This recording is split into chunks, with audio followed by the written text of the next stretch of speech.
اعوذ باللہ من الشیطان الرجیم بسم اللہ الرحمن الرحیم۔ سورہ بقرہ آیات نمبر 72 تا 77۔ پچھلی آیات میں گائے کو ذبح کرنے کا حکم دیا گیا تھا، یہاں اس کی حکمت بیان کی گئی ہے۔ یہود کی منافقانہ سرگرمیوں کا ذکر اور انہیں تنبیہ کہ اللہ ان کی سب باتوں کو جانتا ہے۔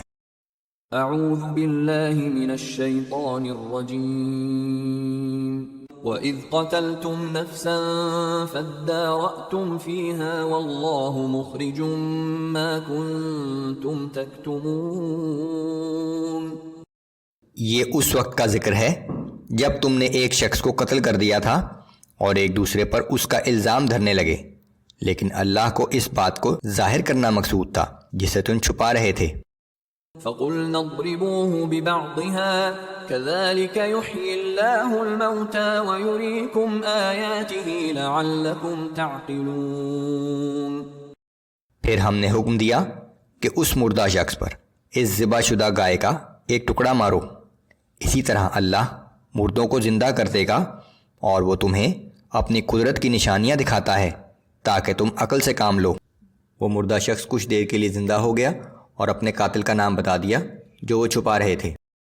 ثم قست قلوبكم من بعد ذلك فهي كالحجارة او اشد قسوة۔ پھر اس کے بعد تمہارے دل پتھر کی طرح سخت ہو گئے، بلکہ اس سے بھی زیادہ سخت۔ وَإِنَّ مِنَ الْحِجَارَةِ لَمَا يَتَفَجَّرُ مِنْهُ الْأَنْهَارُ وَإِنَّ مِنْهَا لَمَا يَشَّقَّقُ فَيَخْرُجُ مِنْهُ الْمَاءُ۔ کیونکہ پتھروں میں بعض ایسے بھی ہوتے ہیں جن سے چشمے پھوٹ نکلتے ہیں، اور بلا شبہ ان میں سے بعض پتھر ایسے بھی ہیں جو پھٹ جاتے ہیں تو ان سے پانی نکل آتا ہے۔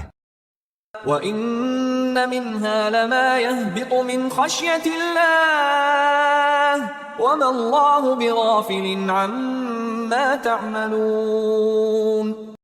اور بے شک ان میں سے بعض ایسے بھی ہیں جو اللہ کے خوف سے گر پڑتے ہیں، اور یاد رکھو کہ اللہ تمہارے اعمال سے بے خبر نہیں ہے۔ أَفَتَطْمَعُونَ أَن يُؤْمِنُوا لَكُمْ وَقَدْ كَانَ فَرِيقٌ مِّنْهُمْ يَسْمَعُونَ كَلَامَ اللَّهِ ثُمَّ يُحَرِّفُونَهُ مِن بَعْدِ مَا عَقَلُوهُ وَهُمْ يَعْلَمُونَ۔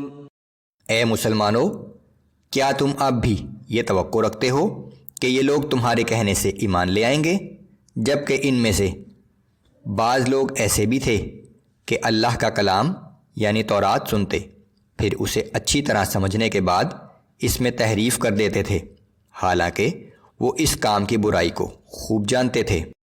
وَإِذَا لَقُوا الَّذِينَ آمَنُوا قَالُوا آمَنَّا وَإِذَا خَلَا بَعْضُهُمْ إِلَى بَعْضٍ قَالُوا أَتُحَدِّثُونَهُم بِمَا فَتَحَ اللَّهُ عَلَيْكُمْ لِيُحَاجُّوكُم بِهِ عِندَ رَبِّكُمْ أَفَلَا تَعْقِلُونَ۔ اور یہ منافق یہود جب اہل ایمان سے ملتے ہیں تو کہتے ہیں کہ ہم بھی ایمان لے آئے ہیں، لیکن جب آپس میں ایک دوسرے کے ساتھ تنہائی میں ملتے ہیں تو کہتے ہیں کہ کیا تم ان مسلمانوں کو وہ باتیں بھی بتا رہے ہو جو اللہ نے تم پر تورات کے ذریعے ظاہر کی ہیں؟ کہیں ایسا نہ ہو یہ مسلمان ان باتوں کی وجہ سے قیامت کے دن تمہارے رب کے حضور تم پر حجت قائم کر دیں۔ کیا تم اتنی بھی عقل نہیں رکھتے؟ أَوَلَا يَعْلَمُونَ أَنَّ اللَّهَ يَعْلَمُ مَا يُسِرُّونَ وَمَا يُعْلِنُونَ۔ کیا وہ لوگ اتنا بھی نہیں جانتے کہ اللہ کو وہ سب کچھ معلوم ہے جو وہ چھپاتے ہیں اور جو کچھ ظاہر کرتے ہیں؟